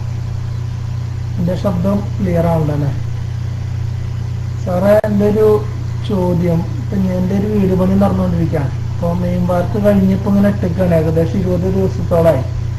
അപ്പൊ അത് മുകളിലേക്ക് നിങ്ങൾ 2 റൂം എടുക്കാനുള്ള ഒരു ഉദ്ദേശമുണ്ട്. അപ്പൊ അങ്ങനെ ആകുമ്പോ ഇപ്പോ തട്ട് ഇതുവരെ പൊളിച്ചിട്ടില്ല. അപ്പൊ ഞാനിപ്പോ കയറി വന്നിട്ടുള്ളൂ. സാർ എന്താ ക്ലാസ് എടുക്കുമെന്ന് അറിയില്ല, അവിടെ പണിക്കാരുള്ളതുകൊണ്ട് എനിക്ക് ക്ലാസ് കേൾക്കാൻ കഴിഞ്ഞില്ല. അപ്പോ ഞാൻ ചോദിച്ച ചോദ്യം ചിലപ്പോ സാറ് പറഞ്ഞിട്ടുള്ളതായിരിക്കാം, അതുകൊണ്ട് വിഷമം വിചാരിക്കരുത് എന്ന് ആദ്യം തന്നെ പറയാണ്. അപ്പോ അത് ഞാൻ ഈ ചോദ്യം ചോദിക്കാൻ കാരണം എന്താണെന്ന് വെച്ച് കഴിഞ്ഞാൽ, എന്റെ ഒരു ഇപ്പാന്റെ അനിയൻ വീട് വെച്ചത്, അത് വീടൊക്കെ വെച്ചതിന് ശേഷം വീടൊന്ന് ശരിക്കൊന്ന് വിള്ളലായിപ്പോയി. അതൊരു 2-3 മാസം കഴിഞ്ഞപ്പോ ശരിക്കും എന്തായാലും വിള്ളല് പോലെ വന്നു. എന്താ ചോദിച്ചപ്പോ സമയം പെട്ടെന്ന് വീട് പണി കഴിച്ചുകൊണ്ടാണ് അങ്ങനെ വന്നതെന്ന് പറഞ്ഞു. അപ്പൊ ഇതുപോലെ പെട്ടെന്ന് ഇപ്പൊ 20 ദിവസമായിട്ടുള്ളൂ. ഇനി അത് പൊളിക്കുകയാണെങ്കിൽ ചിലപ്പോ മുകളിലേക്ക് റൂം എടുക്കുന്നത് കൊണ്ട്, മുകളിലേക്ക് നമ്മൾ പണിയുന്നത് കൊണ്ട് അടിയിൽ എന്തെങ്കിലും സംഭവിക്കും. 20 ദിവസം കൊണ്ട് എടുത്തു കഴിഞ്ഞാൽ എന്തെങ്കിലും പ്രശ്നമുണ്ടോ, അല്ലെങ്കിൽ എത്ര ദിവസം കൊണ്ടാണ് അത് എടുക്കേണ്ടത് എന്നാണ് അറിയാനുള്ളത്. അപ്പോ അസ്സലാമു അലൈക്കും വറഹ്മത്തുള്ളാഹി വബറകാതുഹു.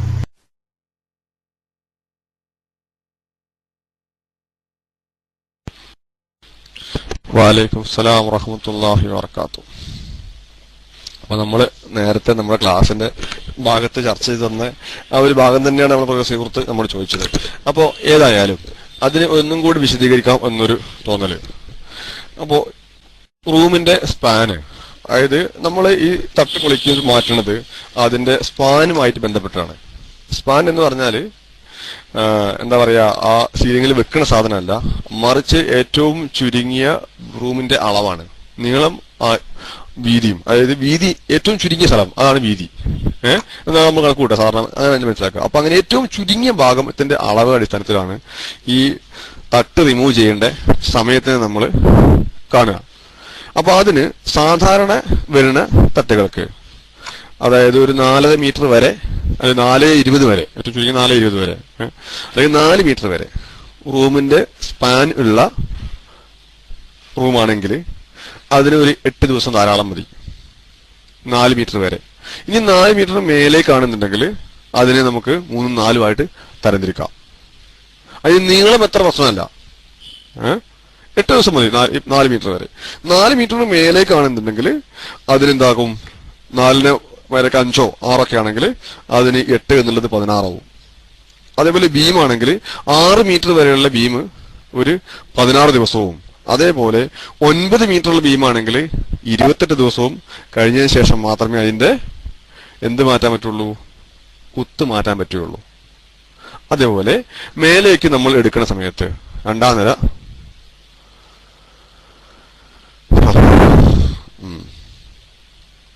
മേലേക്ക് നമ്മൾ എടുക്കുന്ന സമയത്ത് മിനിമം ഒരു 30 ദിവസമെങ്കിലും കഴിഞ്ഞതിന് ശേഷം മാത്രമേ നമ്മൾ അതിന്റെ മുകളിലേക്ക് കുത്ത് പൊളിച്ച് ഒരു 30 ദിവസം ഏറ്റവും ചുരുങ്ങിയത് കഴിഞ്ഞതിന് ശേഷം മാത്രമേ നിങ്ങൾ എന്താവുള്ളൂ അതിന്റെ മുകളിലേക്ക് എടുക്കാൻ പാടുള്ളൂ. ഇപ്പൊ നിങ്ങൾ നേരത്തെ പറഞ്ഞ പോലെ ആ ക്രാക്കുകളൊക്കെ ഉണ്ടായത് മിക്കവാറും കോൺക്രീറ്റിലുണ്ടായ മിസ്റ്റേക്കുകളാവാം.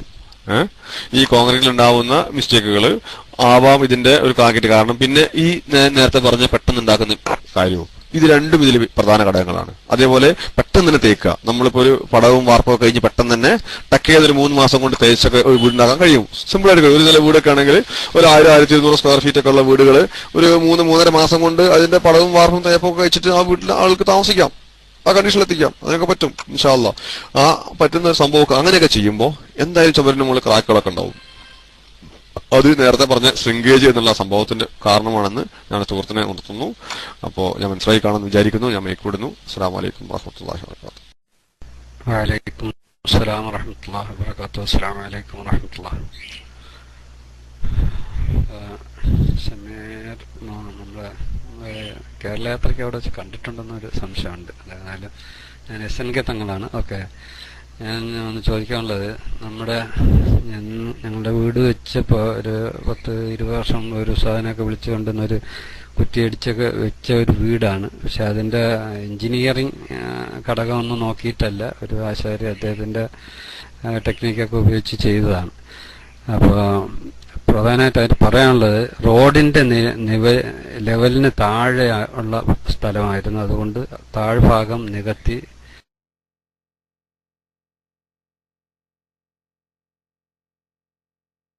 അല്ലെങ്കിൽ നിരപ്പാക്കിയിട്ട് അവിടെ ഫൗണ്ടേഷൻ സ്ട്രോങ് ആക്കി കെട്ടിയിട്ട് 2 നിലയുള്ള വീട്, റോഡിന്റെ സമത്തിന് ഒരു നില താഴെ വീടും റോഡിന്റെ മുകളിൽ ലെവലിന്റെ മുകളിൽ കടയും വരുന്ന രീതിയിലുള്ള ഒരു ബിൽഡിംഗ് ആണ് അന്ന് വെച്ചത്. അപ്പോൾ ഇനി അതിന്റെ മുകളിൽ വീണ്ടും കെട്ടുന്നതിന് എന്തൊക്കെ സംവിധാനങ്ങളാണ് നമുക്ക് ചെയ്യാൻ പറ്റുക? കൂടുതൽ വീതി ഉള്ള സ്ഥലമല്ല, റോഡ് സൈഡ് ആയതുകൊണ്ട് വീതി കുറഞ്ഞ് ഉള്ളിലേക്ക് സ്ഥലമുണ്ട്. അപ്പോൾ നേരത്തെ കെട്ടിയിരുന്ന ഫൗണ്ടേഷൻ കുറച്ചുകൂടെ സ്ട്രോങ് ആകാൻ വേണ്ടിയോ അതല്ലെങ്കിൽ മേളിലേക്ക് ഇനി വരുന്ന ബിൽഡിങ് അതിൽ കൂടുതൽ വെയിറ്റ് പ്രശ്നമാകാത്ത രീതിയിൽ അതിന് നമുക്ക് മുകളിലോട്ട് എന്ത് സംവിധാനം ഉപയോഗിച്ച് ഒരു നില കൂടെ കെട്ടോ 1-2 നില കൂടെ കെട്ടാൻ പറ്റും എന്നുള്ളതിനെ പറ്റി എന്തെങ്കിലും ഒരു ഐഡിയ പറഞ്ഞു തന്നാൽ കൊള്ളായിരുന്നു. അസ്സലാമു അലൈക്കും. വഅലൈക്കും സലാം വറഹ്മത്തുള്ളാഹി വബറകാതുഹു. അൽഹംദുലില്ലാഹ്, തങ്ങളെ ഞാൻ കണ്ടിട്ടുണ്ടെന്നാണ് എന്റെ ഓർമ്മ ശരിയാണെങ്കിൽ. അപ്പോ ഏതായാലും തങ്ങൾ പാപ്പ ഞങ്ങളൊക്കെ ദുആയിൽ ഉൾപ്പെടുത്തണം. അതാണ് നമുക്ക് ആദ്യമേ തങ്ങൾ പാപ്പാണ് ഉണർത്താനുള്ളത്. അപ്പൊ ഏതായാലും ഇത്തരത്തിലുള്ള ഈ സംഭവങ്ങളൊക്കെ അത് നമുക്ക് അതിന്റെ സ്ട്രെങ്ത് എത്രയുണ്ടെന്ന് മനസ്സിലാക്കാതെ ഒരു നിർദ്ദേശം കൊടുക്കുക എന്നുള്ളത് ശരിയല്ല.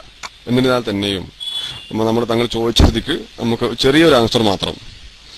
ഇത്തരം ഫൗണ്ടേഷന് ബലം കുറവാണ് എന്നുണ്ടെങ്കിൽ നമ്മൾക്കതിനെ ഫൗണ്ടേഷൻ സ്ട്രെങ്ത് ചെയ്യിപ്പിക്കാം.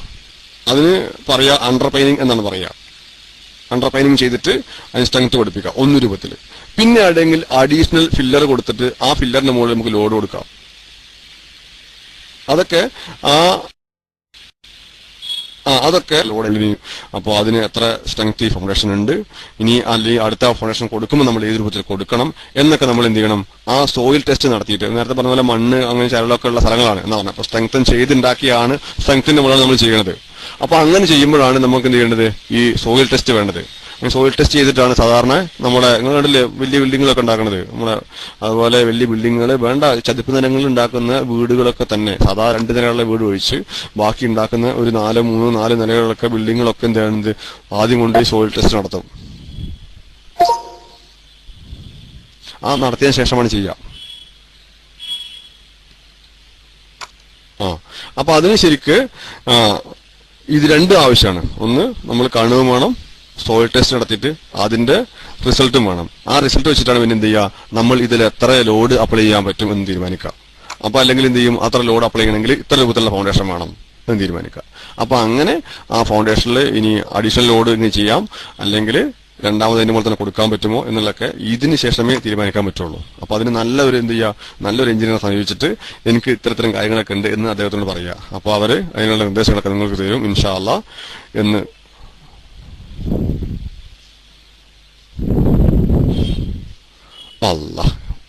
ഇത്രയും നല്ല കാര്യം പറഞ്ഞേക്കുമ്പോഴാണ് ഓരോരോ ആളുകൾ പലതും പറഞ്ഞു ഇങ്ങനെ വരികയാണ് അല്ലേ. നല്ല നല്ല ക്ലാസ് എടുക്കുമ്പോഴാണ് ഇതും പറഞ്ഞു വരുന്നത്. നിങ്ങൾക്ക് ചങ്ങായിമാരെ, നിങ്ങൾക്ക് വേറൊരു പണിയല്ലേ, നിങ്ങളിതിപ്പോ എത്ര പറഞ്ഞാലും എന്താവൂല. ഞങ്ങളെ കൽപ്പന ഇതൊന്നും മാറ്റാൻ നിങ്ങൾക്ക് കഴിയൂല. നിങ്ങൾ ചില ആൾക്കാര് മറ്റേ പള്ളിയിലും മുജാഹിദാരൊപ്പവും മറ്റേ വേറെ തൊരീക്കത്തൊക്കെ ഉണ്ടാക്കി പോണൊക്കെ നമ്മൾ കാണുന്നുണ്ട്, വലിയ വലിയ നേതാക്കന്മാര്. ഇതൊന്നും പറയണ്ട, ഏതായാലും പറഞ്ഞു പോയതാണ് എന്ന് നടത്തുന്നു.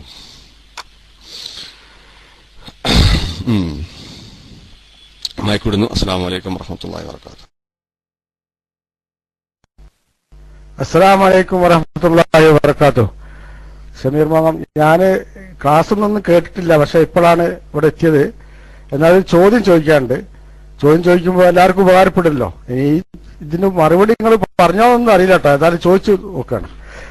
പിന്നെ ചോദ്യോ, പിന്നെ വീടിനെ സംബന്ധിച്ചല്ല, വീടുമായിട്ടുള്ള പിന്നെ ഇപ്പോ കുറഞ്ഞ സ്ഥലത്താണല്ലോ ആൾക്കാർ വീടുകൾ ഉണ്ടാക്കുന്നത്. അപ്പോ ഈ കിണറും അതുപോലെ തന്നെ കക്കൂസിന്റെ ടാങ്കുമായിട്ട് വളരെ അടുത്ത് വരുന്ന ഒരു സാഹചര്യമുണ്ട്. അതിനിപ്പോ എന്താ നമ്മൾ ചെയ്യുക? സ്വന്തമായിട്ട് നമ്മൾ പിന്നെ വാർപ്പ് ആക്കി ഉണ്ടാക്കി, അല്ലെങ്കിൽ അതിനുള്ള സെപ്റ്റിക് ടാങ്കുകൾ ഏതാണ് ഉപയോഗിക്കാൻ പറ്റുക, അതിനെപ്പറ്റി ഒന്ന് വിശദീകരിച്ചാലോ. ഈ പിന്നെ കിണറുകളിലൊക്കെ ഈ മലം കലരുന്ന ഒരു പ്രവണത ഉണ്ടല്ലോ, എന്താണ് അതിന് മുൻകരുതൽ എടുക്കേണ്ടത്, അതിനെപ്പറ്റി ഒന്ന് വിശദീകരിച്ചു തന്നാലോ. അസ്സലാമു അലൈക്കും വറഹ്മത്തുള്ളാഹി. വഅലൈക്കും സലാം വറഹ്മത്തുള്ളാഹി വബറകാതുഹു. അൽഹംദുലില്ലാ. അപ്പോ നമ്മുടെ ബഹുമാനപ്പെട്ട സുഹൃത്ത് ഉന്നയിച്ച ആ ചോദ്യത്തിന് നമ്മളെ ഒരു ശരിക്കും പറഞ്ഞാൽ അതിനൊരു ക്ലാസ്, ഫുൾ ക്ലാസ് തന്നെ നമ്മൾ എടുക്കേണ്ട രൂപത്തിലേക്കുള്ള ഒരു വിശാലമായ ചോദ്യമാണ്. അപ്പൊ അതിന് നമ്മൾ എന്ത് ചെയ്യാണ്, അതിന്റെ ടെക്നിക്കൽ ടേംസ് അല്ലെങ്കിൽ ടെക്നിക്കൽ ഭാഗം ഒന്നും പറയാതെ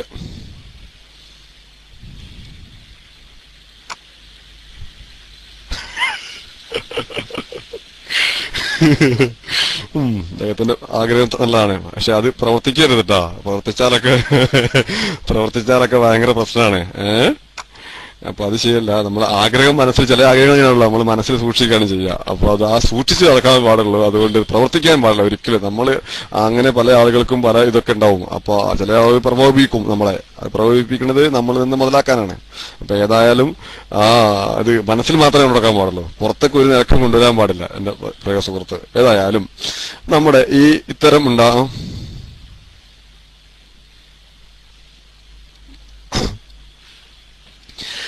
അപ്പൊ ഇത്തരം വരുന്ന സംഭവത്തില് നമ്മുടെ ഹെൽത്ത്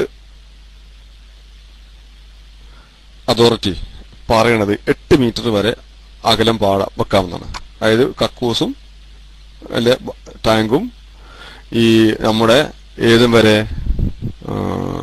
കിണറും വരെ ഈ 8 മീറ്റർ വരെ വെക്കാൻ പറ്റുന്ന സംഭവം സേഫ്റ്റി ടാങ്ക് ആണെങ്കിലാണ്. സാധാരണ നമ്മുടെ ആ ഒരു ടാങ്ക് അല്ല, മറിച്ച് 3 അറയുള്ള വെള്ളം ശുദ്ധീകരിച്ച് പുറത്തു വരുന്ന രീതിയിലുള്ള ആ ടാങ്ക്, അത്തരം ടാങ്കുകളുണ്ട്. അതിന് സേഫ്റ്റി ടാങ്ക് എന്നാണ് പറയുക, അതിന്റെ പറയുന്ന പേര് അങ്ങനെയാണ്. അപ്പൊ അത് നിങ്ങൾക്ക് എന്ത് ചെയ്യാം, നിങ്ങൾക്ക് സിമെന്റിൽ ഉണ്ടാക്കുന്നുണ്ട് പല കമ്പനികളും.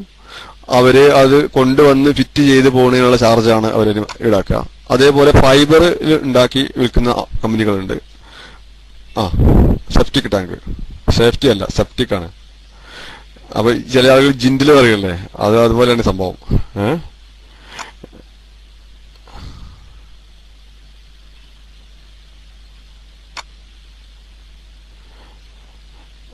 അപ്പോ ഫൈബറിൽ ഉണ്ടാക്കുന്നുണ്ട്.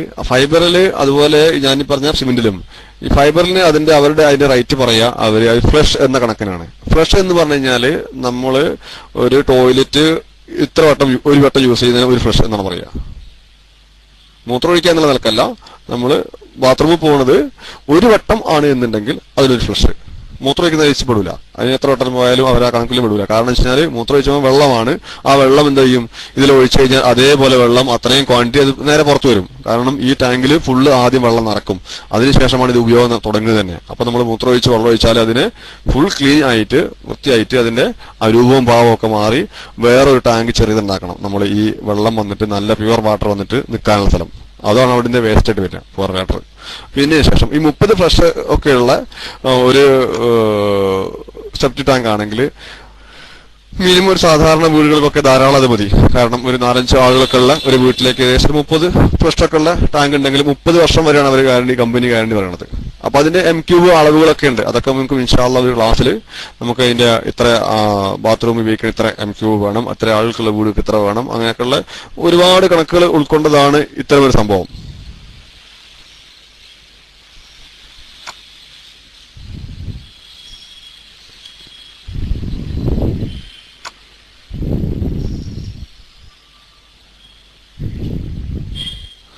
അപ്പൊ ഏതായാലും പല കമ്പനിയും പല രൂപത്തിലാണ് ഇതിനുള്ള നിർദ്ദേശങ്ങളും നൽകുന്നത് എന്ന് നോക്കുന്നു. ഞാൻ മയക്കൂടുന്നു. അസ്സലാമു അലൈക്കും വറഹ്മത്തുള്ളാഹി.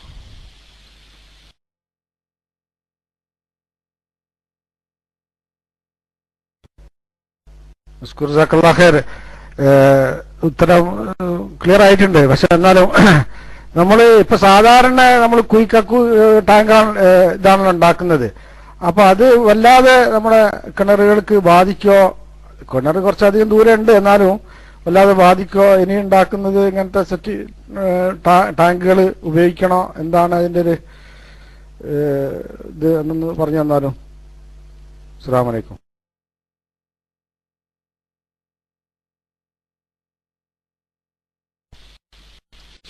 വലൈക്കും അസ്സലാം വറഹ്മത്തുള്ളാഹി വബറകാതുഹു. അപ്പോ അത് സാധാരണ നമ്മൾ ഉപയോഗിക്കുന്ന ഈ കരിങ്കലൊക്കെ വെച്ച് കെട്ടിയിട്ട് ഉപയോഗിക്കുന്ന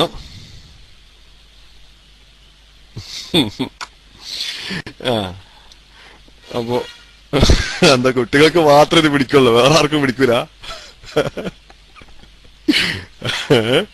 നിങ്ങളൊക്കെ കരിങ്കല്ലുണ്ടാക്കിയതാ, അതൊക്കെ എല്ലാവർക്കും പിടിക്കും.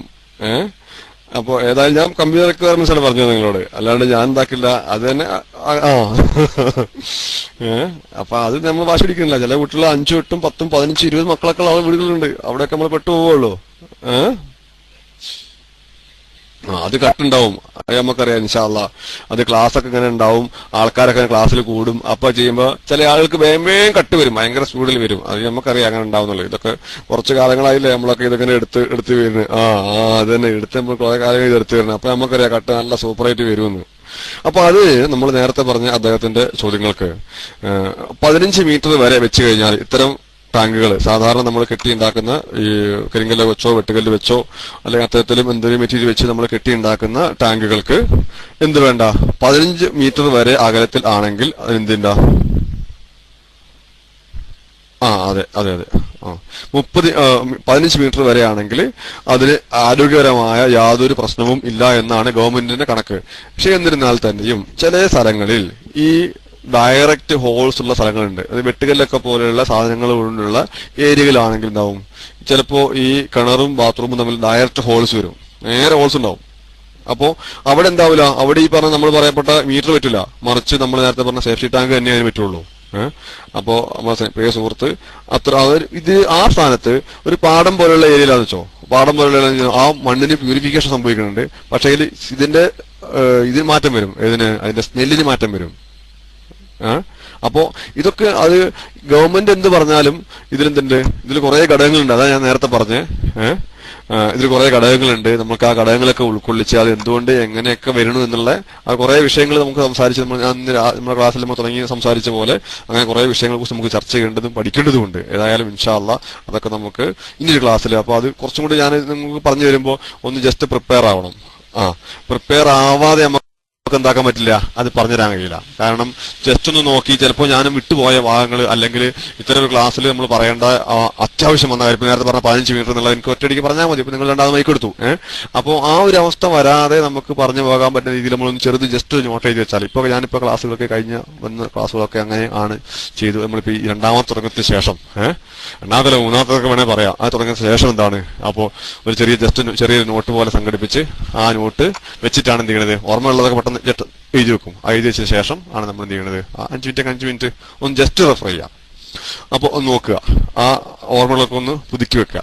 എന്നതിന് ശേഷമാണ് നമ്മളത് ചെയ്യുന്നത്. അപ്പൊ ഏതായാലും അത്തരത്തിൽ നമുക്ക് വിശദീകരിച്ച് പറയാം. ഏതായാലും 15 മിനിറ്റ് വരെ ആണെങ്കിൽ ഇങ്ങനെയൊക്കെയാണ് അതിന്റെ അവസ്ഥ. അപ്പൊ ഏതായാലും വേറെ ആളുകൾ 30 ദിവസം 30 എന്നുള്ളതാണ് എണ്ണാണ് ആ കമ്പനി പറഞ്ഞത്. അപ്പൊ ഓരോ കമ്പനിക്ക് ഓരോ വലുപ്പമാണ്. അപ്പൊ അതിനൊക്കെ അതിന്റെ MQ അളവുണ്ടാവും. അവർ പറയുന്ന MQ അളവുണ്ടാവും. പിന്നെ അത് 30 ഉണ്ടാവും, 60 ഉണ്ട്, 100 ഉണ്ട്. പല വലുപ്പത്തിൽ നമുക്ക് കിട്ടും കമ്പനി.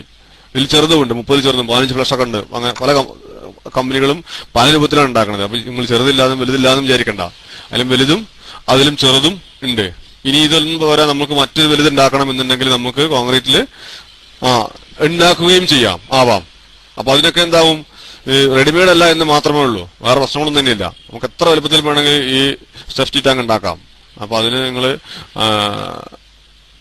വിഷമം വിചാരിക്കണ്ട. അത് വേറൊരാൾ എനിക്കൊരു PM അയച്ചു. അപ്പൊ അദ്ദേഹത്തിന്റെ ആ ഒരു സംശയം ഇതുമായിട്ട് ബന്ധപ്പെട്ടായപ്പോ ജസ്റ്റ് ഞാൻ ഉണർത്തിയതാണ്. ഏതായാലും അസ്സലാമു അലൈക്കും വറഹ്മത്തുള്ളാഹി. എനിക്ക് പിന്നെ ഒരു PM വന്നാണ്, അതാണ് PM അടിച്ചത്. സിമെന്റിന്റെ ജനലും വാതിലും കട്ടിലും എന്നിവ എത്ര മാത്രം ഉറപ്പുണ്ടാവുന്നതാണ് ആ സുഹൃത്തിനെ അറിയേണ്ടത്. ചിലപ്പോൾ പേരുണ്ടാക്കാൻ പോണ ആളായിരിക്കും. ഒന്ന് പറഞ്ഞു കൊടുത്താലേ അല്ലേ എന്നുള്ള ഇതാണ് എടുത്തത്. അസ്സലാമു അലൈക്കും വറഹ്മത്തുള്ളാഹി വബറകാതുഹു. വഅലൈക്കും അസ്സലാം വറഹ്മത്തുള്ളാഹി വബറകാതുഹു.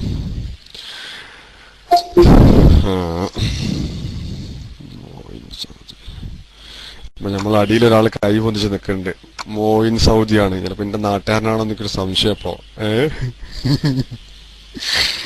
അപ്പോ ഏതായാലും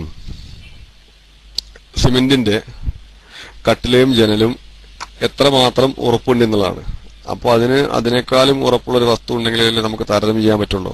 ഒരു വസ്തുവിനെ താരതമ്യം ചെയ്ത് പറയുമ്പോൾ അതിനേക്കാളും ഉറപ്പുള്ളത് ഒരു വര ഇത്ര നീട്ടുണ്ടെന്ന് വെച്ചാൽ അതിനേക്കാളും വലിയ ഘട്ടം പറയണ്ടേ, അല്ലെങ്കിൽ അതിനൊരു മെഷറിങ് സംഭവം ഉണ്ടാവണം.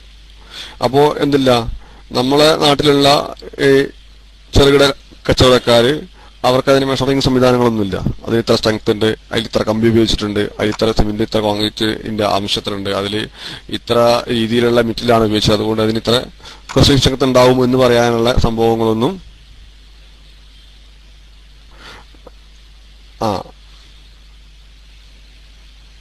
അത് തന്നെ. അപ്പൊ അതിന് നമുക്ക് പറയാൻ കഴിയില്ല. അപ്പൊ അതുകൊണ്ട് അവർ ആ കമ്പനി അങ്ങനെ പറഞ്ഞു തരുന്നില്ല നമുക്ക്.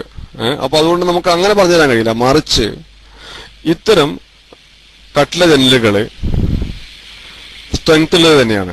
അതായത് നമ്മുടെ വീടിന് ആവശ്യമായ ജനല് താങ്ങി നിർത്താനുള്ള അല്ലെങ്കിൽ അതിന്റെ പൊളിയെ താങ്ങി നിർത്താനും നമുക്ക് വീട്ടിലേക്ക് കാറ്റും വെളിച്ചവും വരാനും ഉള്ള സൗകര്യത്തിൽ ഉറപ്പുള്ളത് തന്നെയാണ് ജനലുകള്. അതുപോലെ തന്നെ അതിന് ചിലപ്പോൾ പൊളി നിൽക്കാത്ത വിഷമം, വിജാഗിരി ഇളകി പോകുന്നൊരവസ്ഥ, അങ്ങനെയൊക്കെ ഈ തരം നിർമ്മാണത്തിൽ വരാറും ഉണ്ട്. അപ്പൊ അതിന് നമ്മൾ ഈ കമ്മോഡിറ്റി ആ സാധനത്തെ തിരഞ്ഞെടുക്കുമ്പോൾ, നമ്മളിപ്പോ നാട്ടിലിപ്പോ ചൈന മൊബൈൽ ഉണ്ട്, നമ്മൾ എന്താക്കൂല, എല്ലാവരും അത് ഉപയോഗിക്കൂല. ചില ആളുകൾ ചൈന മൊബൈല് ഉപയോഗിക്കുകയും ചെയ്യും. അപ്പോ ചൈന മൊബൈല് ചീപ്പാണ്, ബെസ്റ്റാണ്. പക്ഷെ ഈ ചൈന മൊബൈൽ തന്നെ ഇന്ത്യൻ മൊബൈൽസ് ഉണ്ട്, ചീപ്പും ബെസ്റ്റും. അത് നോക്കി ആളുകൾ വാങ്ങുന്ന ആളുകളുണ്ട്.